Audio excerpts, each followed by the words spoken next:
What if an entire city, in a single, terrifying day, could be sealed away from the world, perfectly preserved for thousands of years? What if we could walk its streets, enter its homes, and witness the final moments of its people? This isn't fiction. This is the story of Pompeii. The year is 79 AD. At the foot of the mighty Mount Vesuvius, on the sun-drenched coast of the Bay of Naples, lies the city of Pompeii. The air is filled with the sounds of merchants hawking their goods in the Forum, the heart of the city. You see politicians debating in the basilica, and citizens leaving offerings at the temple of Jupiter. The walls are covered in graffiti advertisements for gladiatorial games, political slogans, and even declarations of love. It is not a quiet village.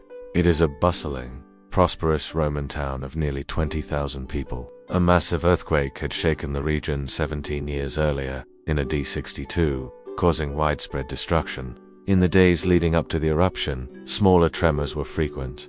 Springs and wells dried up. But the Romans were used to earthquakes. A terrifying column of superheated gas ash and rock shot 17 miles into the stratosphere, forming a cloud shaped like a pine tree, as one eyewitness, Pliny the Younger, would later describe. Midday turned to midnight as a dark cloud of ash blotted out the sky. Soon, a new horror began. A rain of lightweight pumice stones, some as large as your fist, began to fall on the city. For hours, this relentless downpour continued. It wasn't immediately lethal, but it was terrifying. It piled up in the streets, and the weight of the pumice and ash began to cause roofs to collapse, trapping families in their homes. The first systematic excavations began, and what they found was astonishing.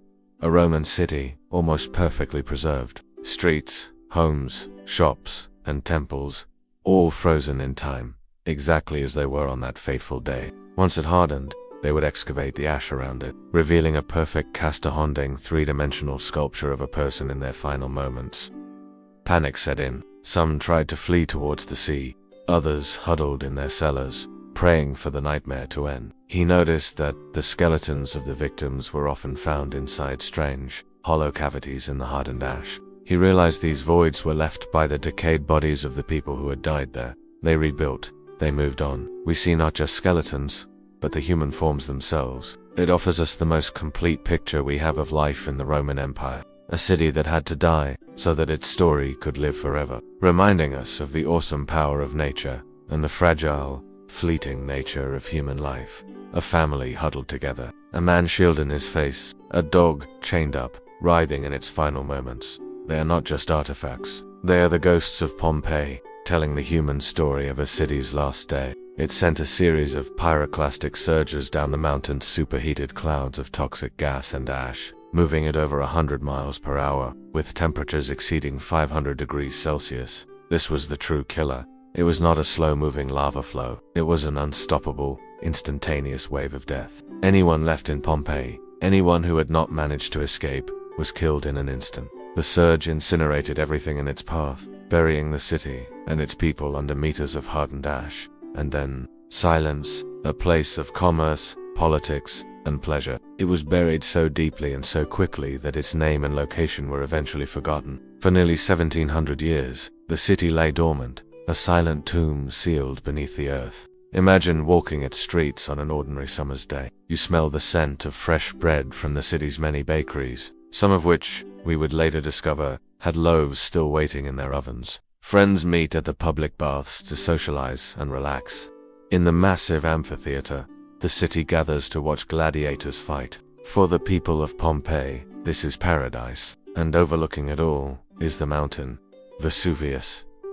They see it not as a threat, but as a protector. Its slopes green and fertile, a source of rich soil for their famous vineyards. They have no idea. It is a sleeping giant. You could stop at a thermopolium, a Roman fast food counter, and buy a hot meal served from terracotta pots set into a marble counter. Their walls are adorned with breathtaking frescoes, vibrant paintings of mythological scenes, landscapes, and portraits. Their floors are covered in intricate mosaics. The less fortunate live in crowded apartment blocks, or in cellars, above their shops. The wealthy live in luxurious villas, built around open-air courtyards called atriums. Life is good. Children play in the streets. The warnings were there, but no one knew how to read them. Then, around noon on August 24th, 79 AD, the giant awoke. With a cataclysmic explosion, a sound louder than anything ever heard before, the top of Mount Vesuvius was blown apart. For the people of Pompeii, the sun vanished, but the worst was yet to come.